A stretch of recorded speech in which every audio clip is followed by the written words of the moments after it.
우리 어머니가 나이가 점점 더 많아지시는데 우리가 좀 조도할 겸 좋은 선물을 하나씩 해드리자. 그래가지고 아들들이 선물해요. 큰아들은 어머니 여행하라고 세계 크루즈 여행권 하나 다 끊어가지고 어머니 갖다 드렸어요. 둘째 아들은 어머니 다니시는데 좀 불편하지 말라고 좋은 자가용을 사가지고 갖다 드렸어요. 셋째는 형들에 비해서 경제적으로 좀 풍성하지 못해가지고 뭐 할까 하다가 어머니가 혼자 심심하니까 말할 수 있는 귀한 새를 한 마리 구해가지고 어머니께 드렸어요. 그리고 나중에 이제 어머니 집에 가가지고 아들들이 물어봅니다. 어머니 선물 중에 뭐가 제일 좋으세요? 그랬더니요. 어머니가 하는 이야기가 야, 큰아들이 준 그 여행권 좋긴 좋은데 내가 이 나이에 먼 길 다니려니까 너무 힘들어가지고 다른 사람 줬다 그래요. 그리고 둘째한테는 야, 차가 뭐가 필요하냐? 나는 운전하기도 힘들고 밤에는 잘 보이지도 않고 차 그래서 다른 사람 필요하다 그래 다른 사람 줬다 그래요. 그리고 막내를 보면서 야, 네가 준 거 너무너무 좋다고 내가 그거 푹 와가지고 먹었더니 얼마나 맛있는지 모르겠다고. 여러분 그 말하는 귀한 새를 어머니가 푹 와서 먹었다는 거예요. 제가 그 얘기를 들으면서 이런 생각을 해봅니다.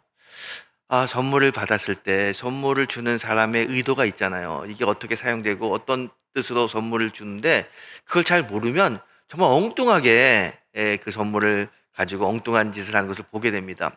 여러분 신앙생활도 마찬가지예요. 하나님이 우리에게 참 풍성한 은혜를 주시는데 하나님이 주시는 그 은혜, 그 하나님의 뜻을 모르면은요 하나님의 은혜를 가지고 엉뚱한 생각을 하고요 엉뚱한 행동을 하게 됩니다. 오늘 하나님이 어떤 마음을 가지고 어떻게 우리를 인도하시는지 오늘 말씀을 통해서 잘 깨닫고요 정말 하나님과 친밀한 시간을 갖는 행복한 신앙인들이 되시기를 주의 이름으로 축원합니다. 오늘 본문은요 예수님께서 이제 이스라엘에서 사역하시다가 모처럼 이방 가나안 지방에 왔습니다. 두로와 시돈이라고 하는 곳에 왔습니다. 그곳에 와가지고 이제 복음을 전하려고 그곳에 딱 왔는데 마침 그곳에 가나안 여인이 있는데 이 여인은 딸이 하나 있는데 딸이 귀신 들린 딸이에요. 그 귀신 들린 딸 때문에 엄청나게 괴로워합니다. 날마다 귀신 들린 딸을 보는 그 엄마의 마음이 참 마음이 아파요. 그래서 이 여인이 예수님께 찾아옵니다. 예수님, 나를 불쌍히 여기시고 귀신 들린 내 딸을 고쳐주세요. 그래서 예수님께 간청해요. 근데 보통 예수님이 그 말씀 들으면 고쳐주고 치유해 주셔야 되는데 오늘 본문을 보게 되니까요 예수님이 그 여인을 무시해요. 그 여인의 말에 대답하지 않습니다. 그 여인이 계속해서 예수님 제 딸을 고쳐주세요, 제 딸을 고쳐주세요 그렇게 간절히 애원했더니 예수님 하시는 말씀이 자녀의 떡을 취하여 개들에게 던짐이 마땅하지 않다 그래요. 얼마나 모욕적인 이야기입니까? 이 모욕적인 이야기를 듣고도 이 여인은 그래도 계속해서 예수님 그래도 개들도 주인의 상에서 떨어지는 음식 부스러기를 먹습니다. 그랬더니 예수님이 그 말을 듣고요 여인아 내 믿음이 참 크구나 내 소원이 이루어지더라 그러면서 그 여인의 딸의 귀신 들림을 고쳐주셨어요. 이게 오늘 본문의 이야기입니다. 이 본문을 제가 가만히 읽으면서 저는 그동안 다른 성경에서 보지 못했던 예수님의 모습을 봅니다. 여러분 우리 예수님이 어떤 분이십니까? 우리 예수님은요 참 사랑이 많으신 분이에요. 성경을 보게 되면요 어떤 사람이 예수님께 와서 예수님 저를 좀 불쌍히 여겨주세요 그렇게 이야기했을 때 외면한 적이 없습니다. 어떤 형편과 어떤 지위에 있든지 주님은 그 사람의 그 불쌍한 이야기를 들으시고 치유시켜 주시고 회복시켜 주시고 강건케 하시는 분이 우리 주님이셔요. 그렇게 사랑이 풍성한 분이 우리 주님입니다. 그런데 오늘 본문에 나오는 예수님은요 우리가 알고 있던 예수님과는 전혀 다른 모습의 예수님입니다. 이 가나안 여인이 와가지고요 이야기해요. 예수님 내 딸이 귀신 들렸습니다. 나를 불쌍히 여기시고 내 딸을 고쳐주세요. 그렇게 이야기하는데 예수님이 별로 관심을 갖지 않아요. 관심을 갖지 않은 예수님께 이 여인이 달려가서 예수님 내 딸을 고쳐주세요 내 딸을 고쳐주세요 그렇게 애원했는데 예수님이 툭 던지는 말이 뭐냐면 이렇게 이야기하는 거예요. 자녀의 떡을 취하여 개들에게 던지지 않는다. 그 여인에게 개라고 이야기해요. 얼마나 자존심 상한 말입니까? 비인격적인 이야기예요. 정말 주님 같지 않은 이야기를 합니다. 참 그동안 보지 못했던 주님의 모습을 보게 돼요. 여러분 얼마 전에 어떤 일이 있었냐면 예수님이 이제 어느 곳을 갔을 때 유대인의 회당장 야이로 그 딸이 아파서 죽게 됐어요. 이 회당장이 예수님께 와가지고 막 간절히 기도합니다. 간구합니다. 내 딸을 고쳐달라고. 그때 예수님께서 그래, 네 딸 내가 고쳐줄게. 그리고 회당장 야이로 집에 가가지고 그 소녀를 고쳐주셨어요. 아니, 회당장 야이로의 딸은 고쳐주는데 이 가나안 여인의 딸은 고치지 않으려고 하셔요. 그리고 그 애원하는 그 엄마에게 게라고 하는 인격적인 모욕까지 주시고, 도대체 예수님 왜 그러실까? 이 회당장 야이로는 유대인이었기 때문에 유대인은 고쳐주고, 이 여인은 가나안 여인이잖아요. 이방 여인, 가나안 여인은 고쳐주지 않습니까? 아, 인종차별하는 건가요? 남자는 고쳐주고 여자는 고쳐주지 않고 정말 인종차별하고 성차별하는 건가요? 도대체 예수님이 이렇게 차별하시는 건가요? 도대체 왜 예수님이 이렇게 인종차별적인 행동을 이렇게 하고 계실까? 도대체 예수님의 마음은 무엇일까? 그동안 우리가 알고 있던 예수님과 전혀 다른 모습의 예수님이 오늘 본문에 나오고 있습니다. 오늘 성경이 이 전혀 다른 예수님의 모습을 통해서 아주 강하고 강력하게 우리에게 주시는 메시지가 있어요. 오늘 그 메시지를, 그 주님의 그 마음을 잘 알 수 있는 그런 시간이 되기를 소망합니다. 여러분, 오늘 이 본문의 주인공이 누굽니까? 오늘 주인공은 가나안 여인이라고 소개하고 있습니다. 이 마태복음에 나오는 오늘 우리가 읽은 이 본문의 내용과 똑같은 이야기가 마가복음에도 나옵니다. 마가복음에는 이 여인을 가나안 여인이라고 소개하지 않고 수로보니게 여인이라고 이야기하고 있습니다. 이 수로보니게라고 하는 이야기는요, 수리아의 베니야라고 하는 뜻입니다. 수리아는 나라 이름이고요, 베니야는 지방 이름인데 페니키아라고 하는 이 지방입니다. 페니키아는 그 두로와 시돈을 포함한 그 지역이 이제 페니키아인데 지금의 레바논입니다. 레바논. 완전히 이제 이스라엘과 많이 떨어진 이방 도시죠. 이방 도시에 살고 있던 이 여인, 이 페니키아 지역에 살고 있던 사람들을 수로보니아계인이라고 이야기했어요. 그래서 이 여인을 수로보니아계 여인이라고 이야기하는 겁니다. 이 여인은요, 젊었을 때 남편을 잃고 딸 하나 데리고 살던 여인입니다. 그때 당시 중동은요, 여자 혼자 살기가 참 힘들어요. 경제적인 활동하기가 어렵습니다. 그래서 경제적으로 어려운 그런 삶을 살고 있는 여인인데, 더군다나 딸이 귀신 들렸어요. 이 귀신을 고치기 위해서, 귀신 들린 딸을 고치기 위해서 엄마가 안 해본 일이 없었을 거예요. 딸을 고치기 위해서 참 노력 많이 했습니다. 그래도 딸은 점점 병이 악화됩니다. 여러분, 귀신 들린 사람 보신 적 있으세요? 귀신 들린 사람? 이게 정신병하고 귀신 들린 사람하고 완전히 달라요. 제가 한 번은 그 정신과 의사하고 이야기하는데 정신과 의사가 그런 얘기를 하더라고요. 목사님, 귀신 들린 사람하고 이 정신적으로 이상이 있는 사람하고 차이점은요, 눈을 보면 압니다. 눈빛이 틀리다는 거예요. 이 정신병 걸린 사람은 눈빛이 힘이 없어요. 눈이 풀어졌다고 그러죠. 힘이 없는 그런 눈빛을 가지고 있는데, 귀신 들린 사람은 눈빛이 사악합니다. 섬찟하고요, 눈빛이 굉장히 강렬하다는 거예요. 그래서 귀신 들린 사람과 이 정신병 걸린 사람은 눈빛을 보면 알 수 있다 이야기합니다. 그래요, 여러분. 우리 어렸을 때 전설의 고향 다 보셨잖아요. 전설의 고향 생각해 보세요. 귀신 들린 사람, 그냥 눈빛이 얼마나 사악합니까? 처녀 귀신들 갑자기 콱 돌리면 눈빛이 그냥 벌써 놀래. 우리 권사님 얼마나 섬뜩한지 몰라요. 이 여인이 귀신 들린 딸 얼마나 눈빛이 섬뜩합니까? 낮에 크게 발광하는 그 딸을 재우려고 토닥토닥거리고 자장가를 불러서 재워요. 딸이 잠들 때 옆에서 아유, 딸 잠들 때 나도 줘야지. 그리고 같이 자요. 느낌이 이상해서 눈을 탁 떴더니 딸이 이렇게 쳐다보는 거예요. 그러면서 아직도 내가 네 딸로 보이냐? 얼마나 섬찟하겠어요. 이런 일을 한 번도 아니고 하루에도 여러 번씩 겪는 거예요. 괴로워요. 고치기 위해서 정말 가지고 있는 재산, 그 많지도 않은 재산 다 썼는데 못 고쳐요.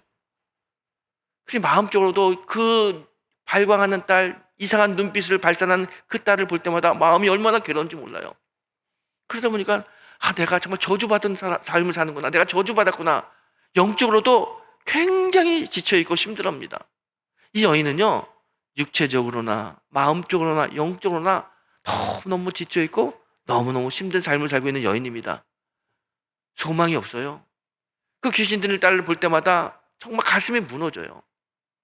그런데 그 여인에게 소식이 하나 들려요. 소망의 소식. 예수님이 두로와 시돈, 내가 살고 있는 이 지역에 오신다는 거예요. 그 이야기를 들어요. 예수님이 누구야? 예수님은요, 귀신 들린 사람 막 고쳐주신 분이에요. 뿐만 아니라 안진뱅이를 일으키고 맹인의 눈을 뜨게 하신 그 치유의 손길을 베푸시는 그 예수님이 우리 지방에 온다는 거예요. 내가 살고 있는 이곳에 온다는 거예요. 이 여인은요, 손바닥을 치면서, 그래, 내 딸을 고칠 수 있는 절호의 기회구나. 어떻게 해서든지 예수님 붙잡고 내 딸 치유함 받아야겠다. 그 생각을 하고요, 예수님을 찾아갑니다. 여기저기 예수님의 이야기를 듣고 예수님을 찾아갔는데 예수님의 일행이 저기 뒤에서 앞에서 가는 거예요. 예수님을 봤어요. 이 여인은요, 있는 힘을 다해서 소리칩니다. 다윗의 자손 예수여, 다윗의 자손 예수여, 나를 불쌍히 여기소서. 크게 소리 질러요. 주변에 있는 사람이 그 소리를 다 듣습니다. 가던 길을 멈춘 예수님이 그 여인에게 올 줄 알았어요. 다윗의 자손 예수여 그러면 당연히 이 여인이 올 줄 알았습니다. 왜냐하면 다윗의 자손 예수여, 이 말은요, 이 고백은 가나안 여인, 이방 여인이 할 수 있는 고백이 아닙니다. 아니, 이방인과 다윗이 무슨 상관이 있고 다윗의 자손과 내가 무슨 상관이 있습니까? 아무 상관없어요. 이런 고백 할 수 없어요. 이 고백은 오직 다윗의 자손 예수여, 메시아, 하나님의 아들이 당신입니다. 이 믿음이 있지 않고는 이 고백을 할 수 없습니다. 가나안 여인이 예수님을 알아요? 하나님을 알아요? 몰라요. 고백할 수 없어요. 그런데 이 여인이 지금 다윗의 자손 예수야 고백할 수 있어요. 참 특이한 일을 하고 있습니다. 저는요, 이 특이한 이 현상이 바로 하나님이 주신 은혜라고 생각해요. 이미 이 여인에게 은혜가 임하는 거예요. 하나님의 은혜가 아니고선 절대로 이 가나안 여인, 이방 여인이 예수를 향하여 다윗의 자손 예수여 이렇게 믿음의 고백을 할 수 없습니다. 이 믿음의 고백은 하나님의 은혜를 받은 사람만이 할 수 있는 거예요. 이 여인의 마음에는요, 믿음이 있어요. 저분은 하나님의 아들, 하나님께서 우리 인류를, 나를 구원하기 위해서 이 땅에 보내주신 메시아라는 믿음이 있어요. 그래서 그 믿음을 가지고 있는 힘껏 다윗의 자손 예수여 외치는 거예요. 그런데 그 이야기를 들은, 그 고백을 들은 예수님이 반응하지 않아요. 아무 대꾸도 하지 않아요. 참 희한한 일이에요. 어떻게 예수님이 나의 고백을 듣고도 왜 쳐다보지 않으실까? 여러분 성경에 보게 되면요, 똑같은 고백을 한 사람이 있습니다. 맹인 바디메오가 예수님이 지나갈 때 다윗의 자손 예수의 나를 불쌍히 여기소서 그렇게 고백했어요. 그랬더니 그 소리 듣고 예수님이 바디메오에게 와가지고 눈을 고쳐주시잖아요. 아니, 똑같은 고백을 하고 있는데 예수님은 이 고백에 반응하지 않아요. 그래서 더 있는 실컷 고백하다가 안 되겠다. 그래서 예수님께 와요. 예수님께 와가지고, 예수님 제발 나를 좀 불쌍히 여기소서 이렇게 이야기해요. 그랬더니 예수님이 뭐라고 이야기하냐면 이렇게 이야기합니다. 나는 이스라엘의 잃어버린 양 외에는 다른 사람에게 보내심을 받지 않았다 그래요.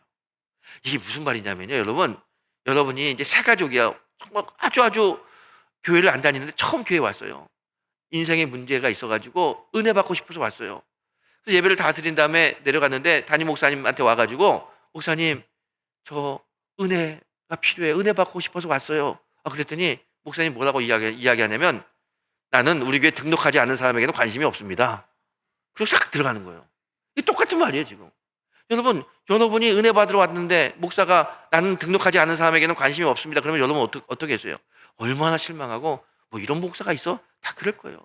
이 여인도요, 실망해요. 나는 이스라엘의 잃어버린 양 외에는 관심이 없다니까 얼마나 실망하는지 몰라요. 그래도 오직 예수만이 내 딸을 고칠 수 있는 방법이고 유일한 희망이기 때문에 여인은요, 다시 이야기합니다. 예수님 나를 불쌍히 여겨주세요. 내 딸을 좀 불쌍히 여겨주세요. 그때 예수님이요, 여인에게 더 심한 말을 합니다. 자녀의 떡을 취하여 개들에게 줌이 마땅치 않다 그래요.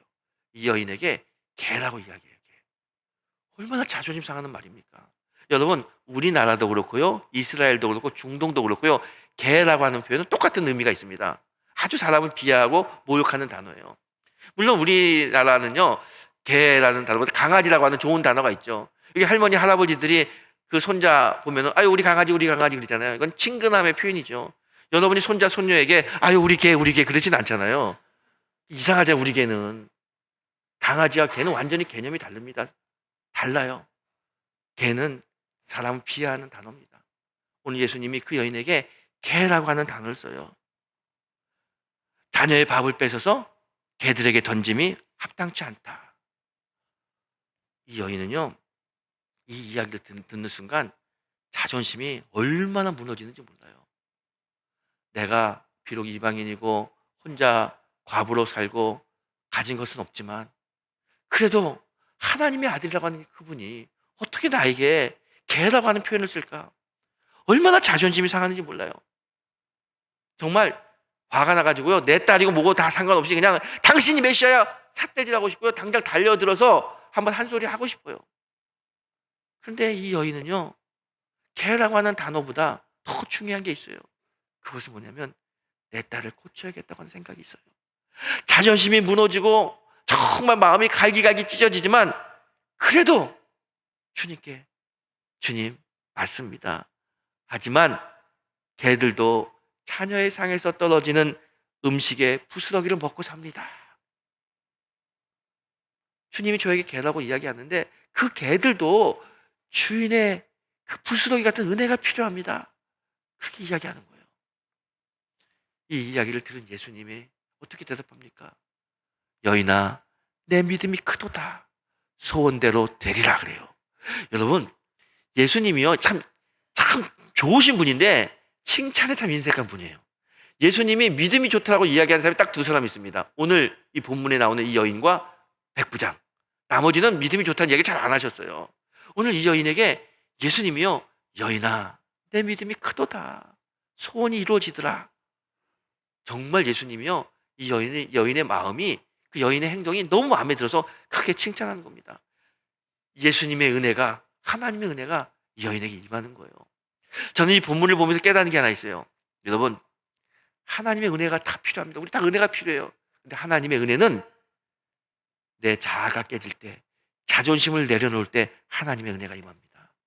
여러분, 이 여인을 보세요.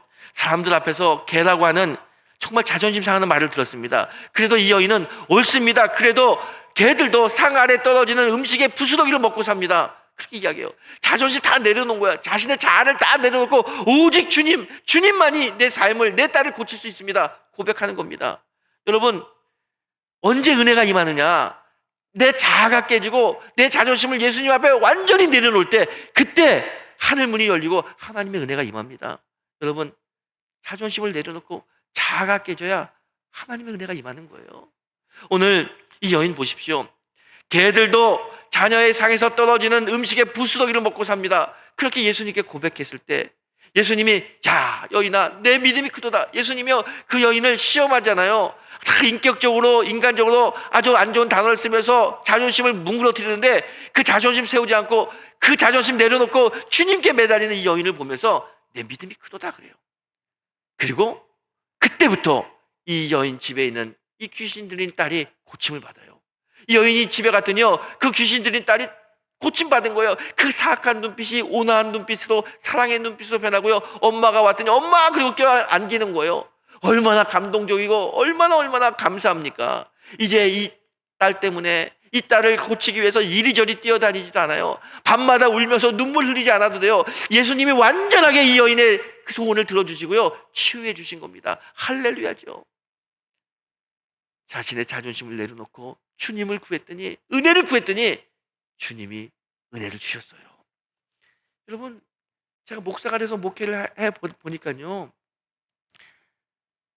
우리 성도들이요 정말 아무 걱정 없는 성도들이 아무도 없어요. 늘 찬송하고 기쁘고 행복하게 살기를 바라는데 그렇게 사는 사람들은 거의 없어요. 어떤 가족이건 어떤 사람들이건 다 마음에 문제가 있고요 환경에 문제가 있고 어려움이 있어요. 영적으로도 참 갈급한 사람들이 많이 있습니다. 저는 그분들의 또 여러분들의 문제를 볼 때마다 야, 이 문제는 하나님께 나와서 기도해야 되는데 하나님의 은혜가 필요한데 그런 생각을 많이 해요. 그런데 의외로 우리 성도님들은 그 문제를 갖고 있으면서도 영적인 갈급함이 있으면서도 하나님께 나와 은혜를 사모하고 은혜를 구하지 않는 모습을 참 많이 봅니다. 문제가 생기면 우리 신앙인들이니까 내가 교회도 열심히 다니고 예배도 열심히 드렸는데 왜 이런 문제가 생기지? 왜 이렇게 안 풀리지? 왜 어려움이 생기지? 하나님의 난 섭섭한 마음이 있어요. 그 섭섭한 마음은 있는데 그 문제를 해결하고 그 문제의 응답을 받기 위해서 하나님께 나와서 은혜를 구하는 그런 행동은 잘 하지 않습니다. 그게 참 안타까워요. 여러분, 오늘 성경은 이 가나안 여인을 통해서 우리에게 분명한 메시지를 전하고 있습니다. 문제가 있냐? 영적으로 힘드냐? 그러면 이 가나안 여인처럼 예수님 앞에 나와서, 하나님 앞에 나와서 부르짖으라는 거예요. 간구하라는 거예요. 다윗의 자손 예수여, 나를 불쌍히 여기셔서, 이렇게 외치라는 거예요.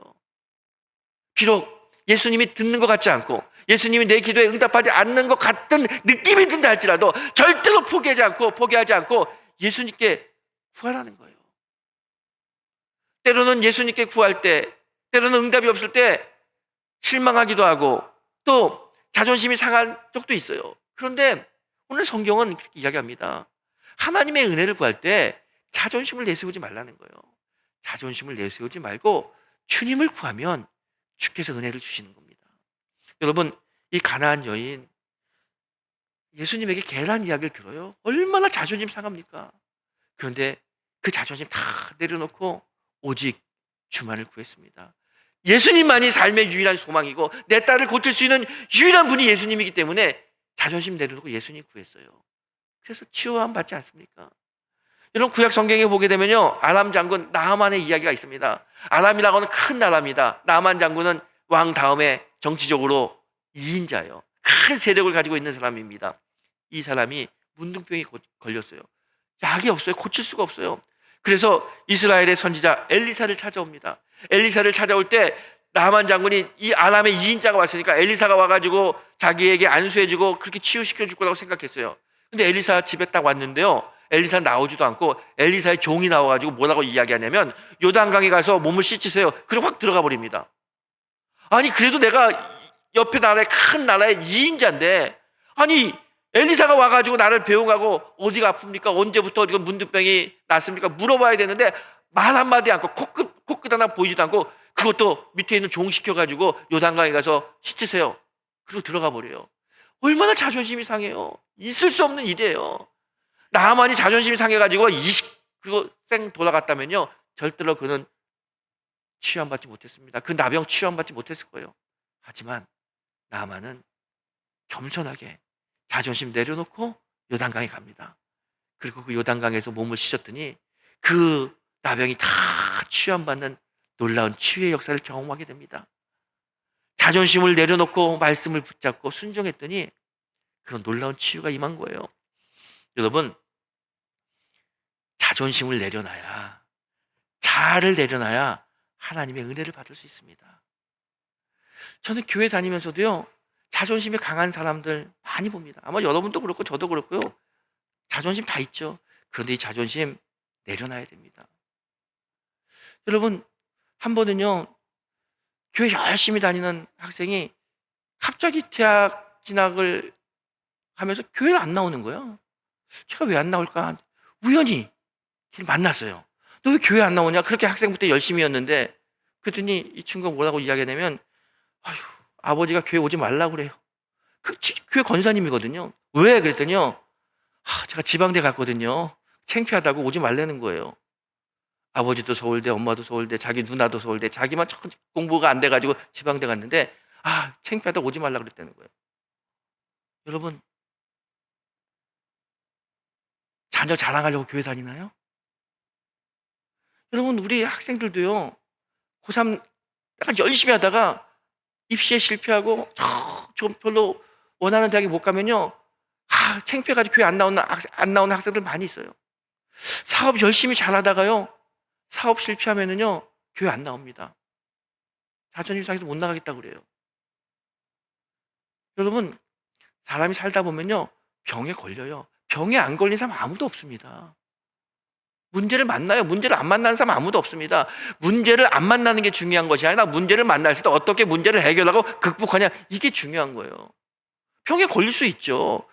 어떻게 치유함 받아야 되잖아요. 우리 어떻게 합니까? 병에 걸리면은요, 다 하는 얘기가 있어요. 절대로 다른 사람한테 얘기하지 말라는 거야. 아니, 병에 걸릴 수 있잖아요. 그러면 하나님께서 나오고 목사한테 이야기하고 같이 중보 기도하고 같이 하나님의 은혜를 사모하고 간구해야 되는데 하지 말라는 거예요. 저는 이런 얘기 많이 들어요. 목사님, 어떤 권사님이 어떤 집사님이요, 절대로 얘기하지 말랐다고. 그러면서 저한테 얘기 많이 합니다. 왜 절대로 이야기하지 말라 그래요? 이 사업에 실패해가지고 지금 어려워요. 병에 걸려가지고 지금 오늘 내일 해요. 자녀가 속을 새겼어요. 그래서 이야기하기 싫어요. 여러분, 다 아픔이 있어요. 어려움이 있어요. 근데 여러분, 왜 교회 옵니까?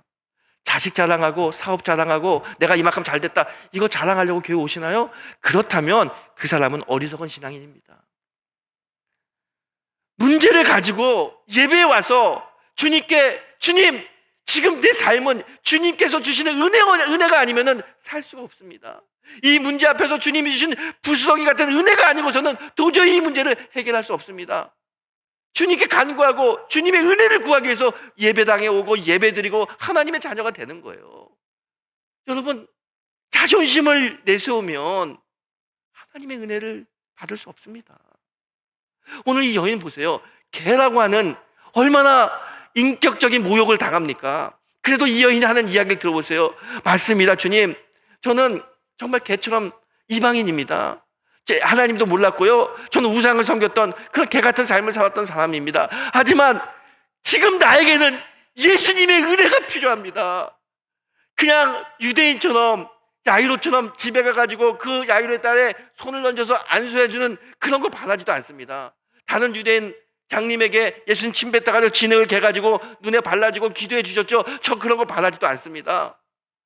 저는 예수님이 안수하고 기도해 주는 거 그런 거 바라지도 않고요. 단지 주님이 주신 조그만 부스러기 같은 은혜만이라도 나와 나의 가정에 임하기를 그걸 소원합니다.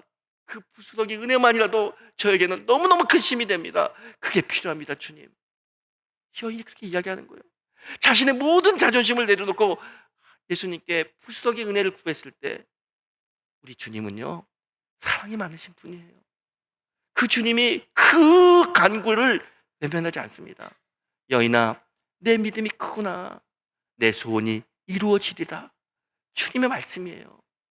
여러분, 우리 인생을 살면서 문제 많이 만나게 됩니다. 부끄러워하거나 그것 때문에 자존심 세울 필요 없어요. 하나님 앞에 무슨 자존심이 있습니까? 엎드려 기도하고 주님께 간구하세요. 이 여인처럼 지금 주님 저에게는 오직 주님의 은혜가 필요합니다. 주님의 은혜만이 필요합니다. 우리 가정에 내 사업에는 주님의 은혜만이 필요합니다. 우리 교회에는 주님의 은혜만이 필요합니다. 제발 나를 불쌍히 여기시고 우리 가정을 국리히 여기시고 우리 교회를 국리히 여기셔서 그 자녀의 상에서 떨어지는 부스러기 같은 은혜라도 은혜를 베풀어 주시옵소서.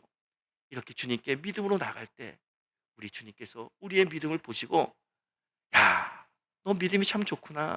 내 소원이 이루어지리라. 이 음성을 우리에게 들려주실 줄 믿습니다. 이 아침 이 가나안 여인처럼 주의 음성을 듣게 되길 소망합니다. 아들아 딸아, 너 참 믿음이 좋구나. 내 소원이 이루어지리라. 오늘 이 말씀을 듣고 우리 인생의 영적인 문제, 육적인 문제, 마음의 문제 모든 문제를 해결받고 하나님이 하셨음을 고백하는 믿음의 성도가 되시기를 예수님의 이름으로 축원합니다.